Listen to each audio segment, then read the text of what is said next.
السلام عليكم ورحمة الله وبركاته. الحمد لله رب العالمين.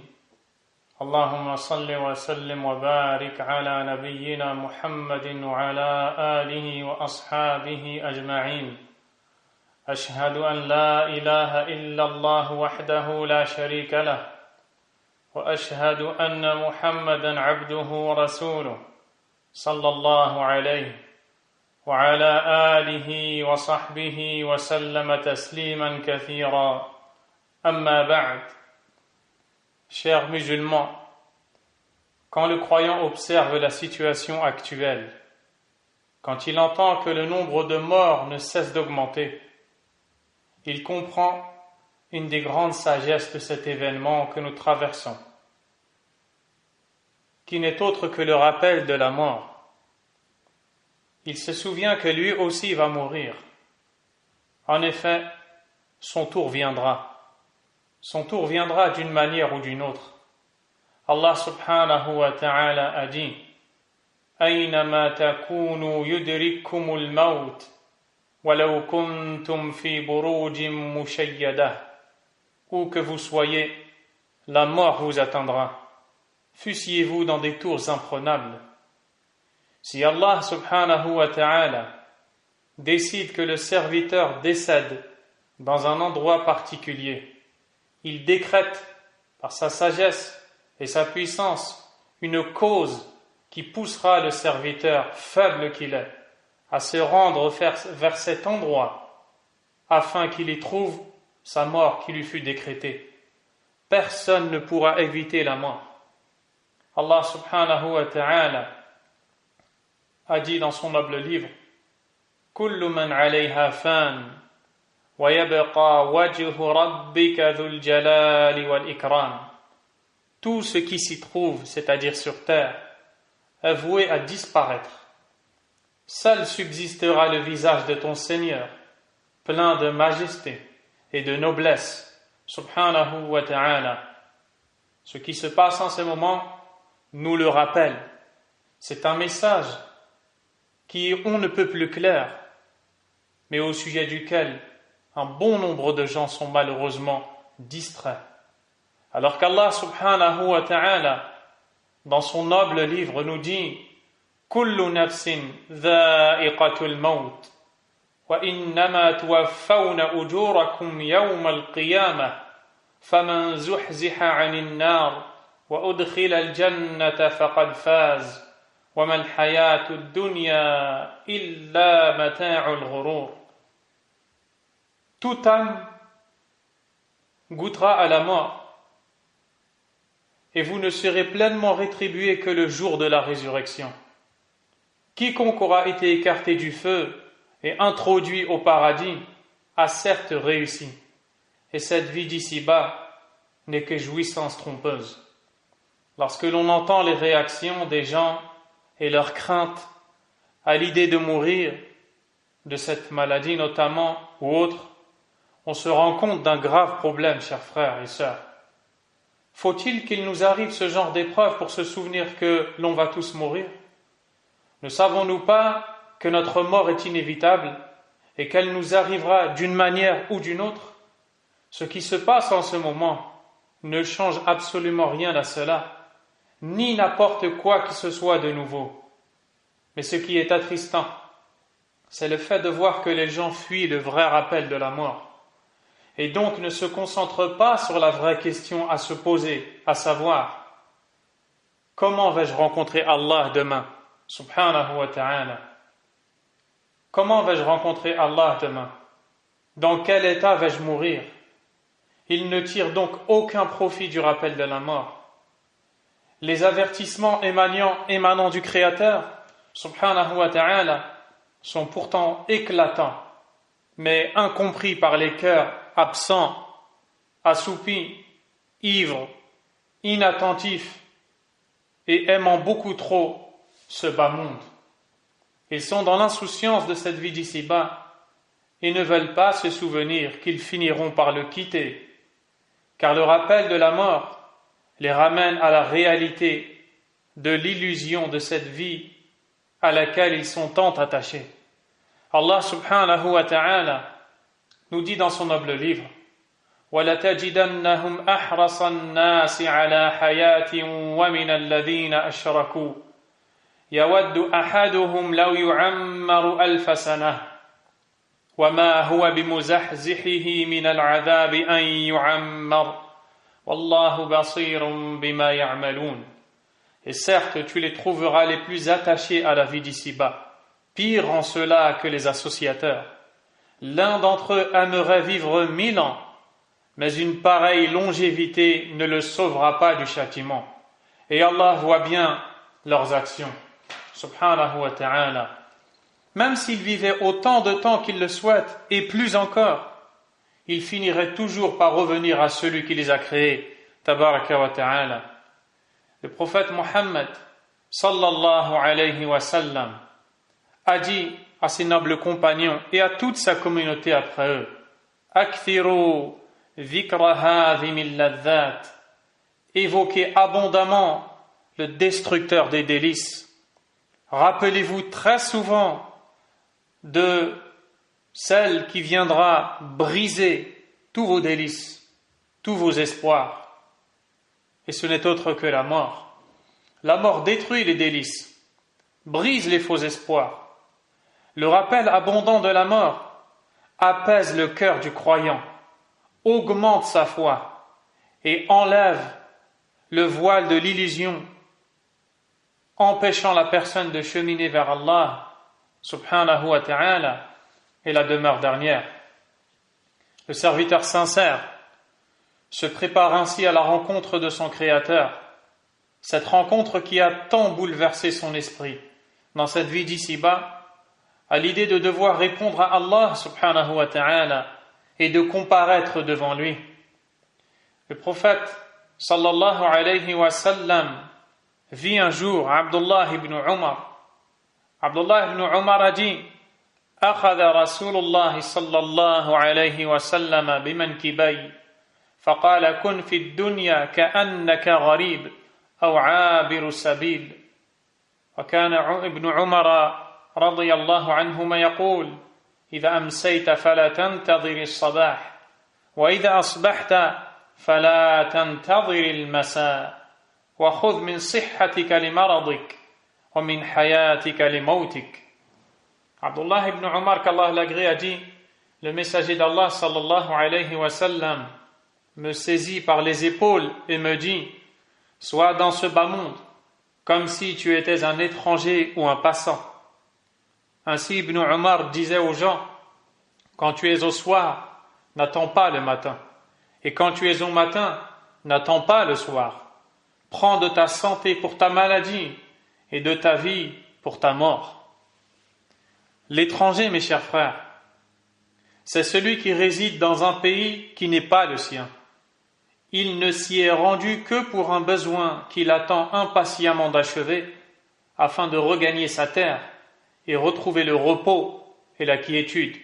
Quant au passant, il est celui qui traverse différents endroits sans y faire halte ni y résider. Voilà la réalité du croyant dans cette vie d'ici-bas. Le croyant connaissant le but pour lequel Allah subhanahu wa ta'ala l'a créé, se préparant en ce sens, il ne se sent pas à l'aise dans cette dunya. Il n'est pas à l'aise dans cette vie d'ici-bas. Il est pressé de s'installer dans une demeure aussi vaste que les cieux et la terre, al-Jannah. Allahumma nas'aluka al-Jannah. Le prophète sallallahu alayhi wa sallam, d'après ce que nous dit le noble compagnon Abdullah ibn Mas'ud, qu'Allah l'agrée, نام رسول الله صلى الله عليه وسلم على حصير فقام وقد أثر في جنبه فقلنا يا رسول الله لو اتخذنا لك وطاء فقال ما لي وللدنيا ما أنا في الدنيا إلا كراكب استظل تحت شجرة ثم راح وتركها. Abdullah ibn Mas'ud nous dit: le messager d'Allah sallallahu alayhi wa sallam s'est un jour couché sur une natte. À son réveil, les côtés de son corps portaient les traces de la natte. Nous dîmes: ô messager d'Allah, que dirais-tu si nous t'achetions un tapis? Il répondit alayhi salatu wassalam: Mais qu'ai-je à faire de cette vie d'ici-bas? Qu'ai-je à faire avec ce bas monde? Je n'y suis que comme un cavalier qui se mit à l'ombre d'un arbre, puis partit en le laissant. Le rappel de la mort est indispensable pour le cœur du croyant. Sans celui-ci, la personne s'oublie. Elle s'oublie dans l'ivresse de ce bas monde, néglige les ordres de son Créateur et cause la mort de son cœur. Ce corps abritant, ce cœur mort, sera alors à l'image d'une tombe, une tombe qui abrite un cadavre, qu'Allah nous en préserve. Cher croyant, es-tu satisfait d'avoir en toi un cadavre et que ton corps soit comme une tombe pour lui? Le prophète alayhi salatu wassalam était un jour en présence des sahaba radiyallahu ta'ala anhum, comme nous le raconte Al-Bara ibn Azib, qu'Allah l'agrée.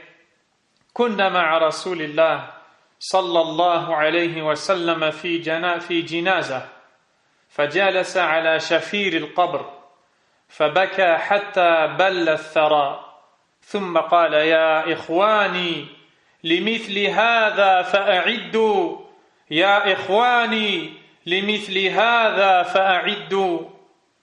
Le noble compagnon nous dit: nous étions avec le messager d'Allah sallallahu alayhi wa sallam dans des funérailles. Il s'assit sur le rebord de la tombe alayhi salatu wa salam, se mit à pleurer au point d'en tremper la terre. Puis il dit: ô mes frères, pour cela préparez-vous. Ô mes frères, pour cela préparez-vous. Les espoirs de l'homme vont très souvent bien plus loin que le terme de sa vie. Il ne s'y prépare pas ou pas assez. Il est important de briser ces faux espoirs et revenir à la réalité. D'ailleurs, le noble compagnon Abdullah ibn Mas'ud, qu'Allah l'agrée, a dit: خط النبي صلى الله عليه وسلم خطا مربعا وخط خطا في الوسط خارجا منه وخط خططا صغارا إلى هذا الذي في الوسط من جانبه الذي في الوسط وقال هذا الإنسان وهذا أجله محيط به أو قد أحاط به وهذا الذي هو خارج أمله وهذه الخطط الصغار الأعراض فإن أخطأه هذا نهشه هذا وإن أخطأه هذا نهشه هذا.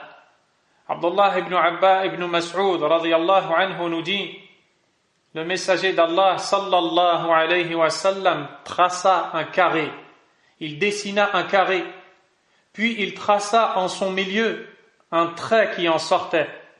Il traça ensuite des petits traits se dirigeant vers le précédent.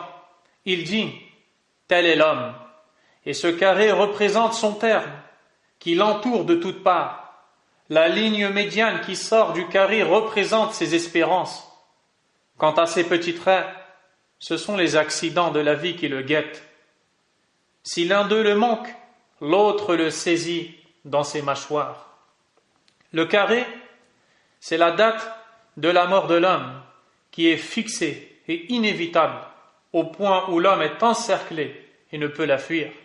Le trait qu'il traça au centre du carré et tout le long de celui-ci, c'est l'illustration de l'homme entouré par son terme. Les petits traits à l'intérieur du carré représentent ce qui arrive à l'homme dans sa vie, comme épreuve, maladie, difficulté et autres. Et la partie du trait sortant du carré représente ses espoirs qui sont bien souvent plus longs que le terme fixé par Allah. Ces souhaits de ce bas monde, auquel il est tellement attaché qu'il pense pouvoir réaliser, alors que la mort viendra subitement briser ses espérances et laisser place à la vérité. Pourquoi repousser le repentir à Allah? Limada? Pourquoi attendre? Pourquoi délaisser la prière? Pourquoi délaisser le vêtement de la pudeur prescrit à la femme? Pourquoi délaisser l'apprentissage de la religion? Pourquoi ne pas adoucir son cœur par le rappel d'Allah subhanahu wa ta'ala? Pourquoi négliger son lien avec le Créateur, duquel chaque jour ne fait que nous rapprocher? Et surtout, Jusqu'à quand? Allah subhanahu wa ta'ala a dit حتى إذا جاء أحدهم الموت قال رب ارجعون لعلي أعمل صالحا فيما تركت كلا إنها كلمة هو قائلها ومن ورائهم برزخ إلى يوم يبعثون. Jusqu'à ce que la mort vienne à l'un d'entre eux. Il dit, Seigneur, retourne-moi à la vie, peut-être que je ferai quelque œuvre de ce que j'ai délaissé, ou dans ce que j'ai laissé. Oh que non, lui sera-t-il dit. Ce n'est là qu'une parole vaine, une parole qu'ils prononcent, et derrière eux se trouve un barrage jusqu'au jour où ils seront ressuscités. Et ce barrage, c'est ce que l'on appelle al-barzakh, c'est l'étape intermédiaire entre la vie d'ici-bas et celle de l'au-delà, c'est-à-dire le temps passé dans cet endroit exigu et étroit qu'est la tombe, dans lequel il y aura pour certains des délices et pour d'autres des supplices. Puisse Allah nous en préserver et nous accorder les délices de la tombe. Voilà ce qu'il adviendra de la personne qui n'avait pas cru en Allah subhanahu wa ta'ala, qui n'avait pas cru au jour dernier, mais pas seulement. Voilà ce qu'il adviendra également de la personne qui avait cru en Allah subhanahu, mais qui avait été négligente dans ses devoirs envers Allah. Elle demandera ce jour-là, avec insistance, un retour vers cette vie d'ici-bas, non pas pour jouir de ses plaisirs éphémères, ni pour s'enrichir, et moins encore pour s'amuser, mais plutôt afin de réparer ses erreurs, combler ses manques, augmenter ses bonnes actions, pour se voir épargnée du châtiment dont elle avait pourtant entendu parler quand elle vivait sur cette terre. Elle voudra alors revenir dépenser des aumônes, mais il sera trop tard. Elle voudra revenir pour accomplir au moins 2 rak'ah seulement, mais elle ne le pourra plus. Pour lire une seule page du livre d'Allah qu'elle avait abandonné, qu'elle ne lisait jamais peut-être, mais elle ne pourra pas. Elle voudra revenir pour évoquer le nom d'Allah une seule fois, ne serait-ce que de dire Allahu Akbar, ne serait-ce que de dire Subhanallah, ne serait-ce que de dire Alhamdulillah, cette parole qui a été décrite par le prophète alayhi salatu wassalam comme remplissant la balance des bonnes actions. Mais elle ne le pourra pas. Elle souhaitera revenir dans la vie d'ici-bas pour porter les vêtements légiférés par Allah subhanahu. Elle ne le pourra pas. Elle souhaitera revenir dans cette vie d'ici-bas pour réparer son erreur dans l'éducation de ses enfants, leur enseigner le Coran, leur enseigner la langue arabe.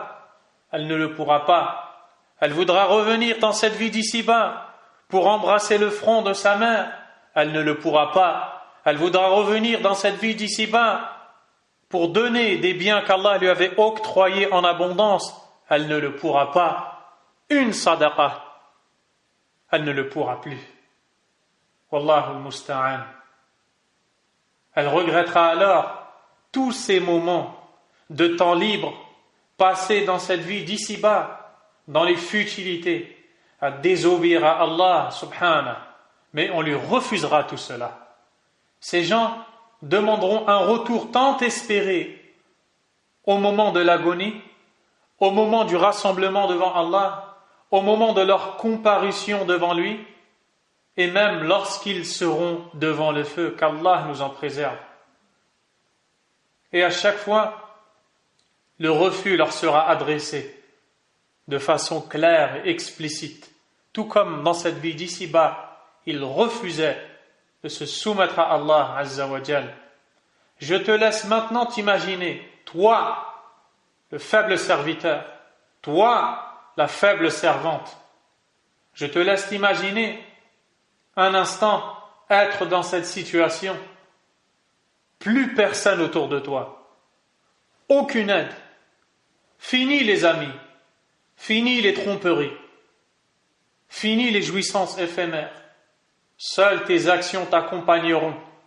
D'après Adi ibn Hatim, qu'Allah l'agrée, le prophète sallallahu alayhi wa sallam a dit ما منكم أحد إلا سيكلمه ربه ليس بينه وبينه ترجمان فينظر أيمن منه فلا يرى إلا ما قدم من عمله وينظر أشأم منه فلا يرى إلا ما قدم وينظر بين يديه فلا يرى إلا النار تلقاء وجهه فاتقوا النار ولو بشق تمرة. Le prophète alayhi salatu wassalam, a dit: il n'est pas un seul d'entre vous à qui son Seigneur n'adressera pas la parole sans qu'il n'y ait entre eux d'interprète. Il regardera à sa droite et ne verra que les actions qu'il a avancées. Il regardera ensuite à sa gauche et ne verra que ce qu'il a avancé. Puis il regardera devant et ne verra que le feu juste en face de son visage. Le prophète alayhi salatu wassalam dit ensuite: prémunissez-vous donc du feu, ne serait-ce qu'en offrant en aumône la moitié d'une date. Allahu Akbar. Oublie un instant tes faux espoirs. Abandonne un moment tes espérances trompeuses. Détache-toi de tes illusions et reviens à Allah subhanahu wa ta'ala. Reviens à lui avec ton cœur. Demande-lui pardon. Demande-lui de t'accorder son assistance et son aide, sans lesquelles tu ne pourras jamais cheminer vers lui, combien même tes connaissances de ces sujets seraient vastes, comme c'est le cas de beaucoup d'entre les gens qui savent certes, mais n'agissent pourtant pas. Tu as beau savoir et connaître des choses, mais si Allah subhanahu wa ta'ala n'a pas pitié de toi, tu n'arriveras jamais à les mettre en pratique. Allah subhanahu wa ta'ala a dit: وَأَنْفِقُوا مِمَّا رَزَقْنَاكُمْ مِنْ قَبْلِ أَنْ يَأْتِيَ أَحَدَكُمُ الْمَوْتِ فَيَقُولُ رَبِّ لَوْلَا أَخَّرْتَنِي إِلَى أَجَلٍ قَرِيبٍ فَأَصَّدَّقَ وَأَكُنْ مِنَ الصَّالِحِينَ وَلَنْ يُؤَخِّرَ اللَّهُ نَفْسًا إِذَا جَاءَ أَجَلُهَا وَاللَّهُ خَبِيرٌ بِمَا تَعْمَلُونَ. Et dépensez de ce que nous vous avons octroyé, avant que la mort ne vienne à l'un d'entre vous et qu'il dise alors: Seigneur, si seulement tu m'accordais un court instant, un court sursis, je ferais l'aumône et serais parmi les gens vertueux. Allah, cependant, n'accorde jamais de sursis à une âme dont le terme est arrivé. Et Allah est parfaitement connaisseur de ce que vous faites, subhanahu wa ta'ala. Ainsi, les gens les plus doués de raison sont bel et bien ceux qui pensent à la mort en abondance.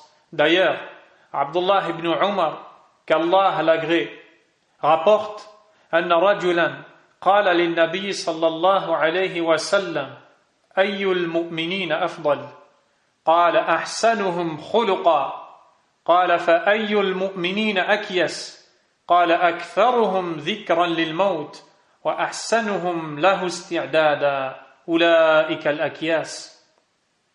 Un homme est allé voir le prophète sallallahu alayhi wa sallam et lui dit: qui parmi les croyants est le meilleur? Le prophète sallallahu alayhi wa sallam lui répondit: celui d'entre eux qui a le meilleur comportement. L'homme dit alors: et qui est le plus intelligent des croyants?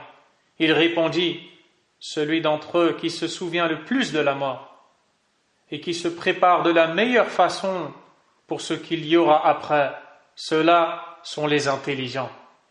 Les doués de raison sont tous d'accord pour dire que la mort n'a pas un âge commun, une période commune, une maladie commune. Ceci afin que le serviteur s'y prépare, sachant qu'elle peut le frapper à tout instant, à chaque moment. Pour cela, les pieux prédécesseurs étaient des exemples dans ce domaine.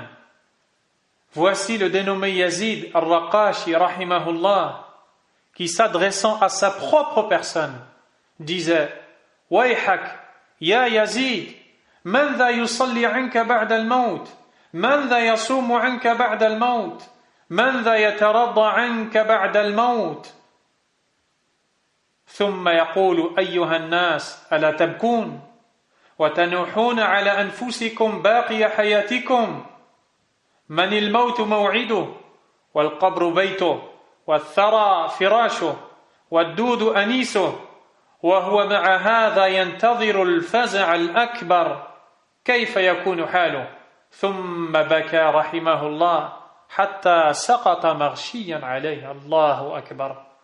Yazid al-Raqashi, qu'Allah lui fasse miséricorde, se disait à lui-même: malheur à toi, ô Yazid, mais qui va prier à ta place demain?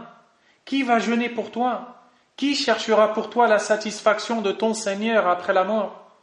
Il dit ensuite: ô vous les gens, ne pleurez-vous pas? Ne vous lamentez-vous pas sur ce qui vous reste à vivre? Celui dont la mort est son rendez-vous, la tombe sa demeure, la terre son lit, les vers sa compagnie, et avec tout cela, il attend le jour du grand effroi. Comment est sa situation? Puis il pleurait jusqu'à s'évanouir. Al-Rabi' ibn Khuthaym, rahimahullah, se préparait pour la première nuit qu'il allait passer dans sa tombe. Et l'on rapporte qu'il creusa un trou ayant la forme d'une tombe. Et lorsqu'il ressentait une quelconque dureté dans son cœur, eh bien, il rentrait dans ce trou où il passait la nuit entière à répéter la parole d'Allah subhanahu wa ta'ala: hatta idha jaa ahadahumul maut qala rabbi irji'un la'alli a'malu salihan fima tarakt kalla innama hiya kalimatun huwa qailuha wa min waraihim barzakhun ila yawmi yub'athun. Il passait la nuit à répéter ce verset jusqu'à ce que la mort vienne à l'un d'entre eux. Il dira alors: Seigneur, fais-moi revenir dans la vie d'ici-bas afin que je fasse les actions que je délaissais. Et on lui refusera.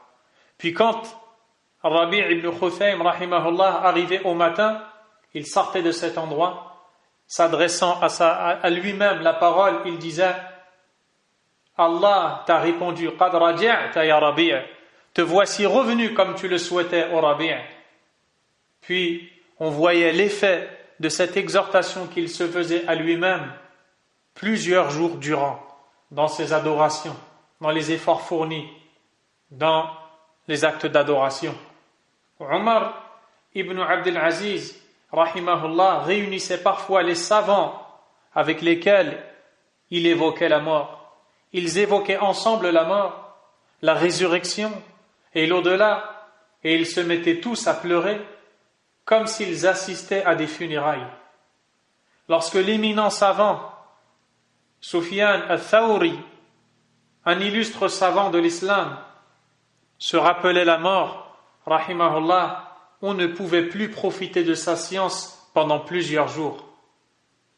À tel point que quand il était interrogé sur une question religieuse, il répondait « La adri, je ne sais pas, tellement son esprit était perturbé par l'idée de la mort. Lorsque le peuple de Qarun, cet homme immensément riche au temps de Pharaon, qui, pris par l'orgueil, ses pensées méritant des biens desquels il jouissait, le peuple de Qarun lui fit une exhortation en lui disant: وَابْتَغِ فِيمَا آتَاكَ اللَّهُ الدَّارَ الْآخِرَةَ وَلَا تَنْسَ نَصِيبَكَ مِنَ الدُّنْيَا. Et recherche à travers ce qu'Allah t'a donné la demeure dernière. Les biens qu'Allah t'a donnés, tu dois les utiliser pour te préparer à la demeure dernière. Tu ne dois pas les utiliser pour t'éloigner de l'agrément d'Allah. Et n'oublie pas ta part de cette vie d'ici-bas. Il est vrai que dans certaines explications de ce verset, on voit qu'il s'agit de l'autorisation que l'homme a de jouir des biens mondains qui lui sont licites, certes. Mais sais-tu comment certains savants, comme l'a mentionné l'imam Al-Qurtubi rahimahullah, ont expliqué ce qu'est la part d'ici-bas? Ils disent, comme si le peuple de Qarun en exhortant ce dernier, lui disait: recherche à travers ce qu'Allah t'a donné, la demeure dernière, et n'oublie pas que tu laisseras de ta dunya toute chose à part ton linceul, al-kafan. Ça, c'est ta part. Cela est ta part de cette vie d'ici-bas que tu emporteras avec toi dans ta tombe. Uthman ibn Affan, qu'Allah l'agrée, chaque fois qu'il passait près d'une tombe, il pleurait jusqu'à tremper sa barbe. On lui disait alors: Tudhkarul jannah wan nar wa la tabki wa tabki min hadha.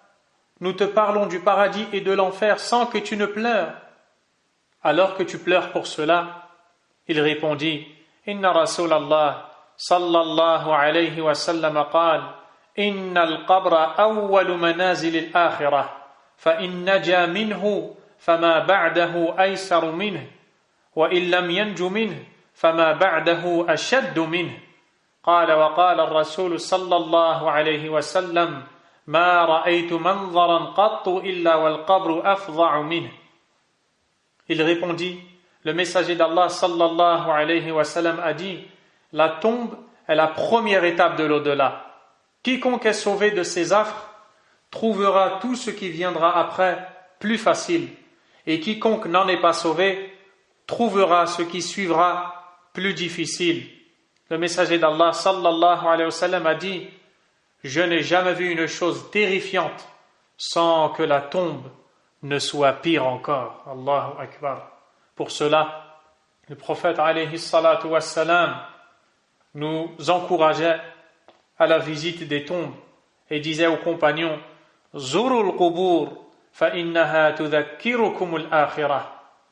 Visitez les tombes car elles vous rappelleront très certainement l'au-delà, la demeure dernière.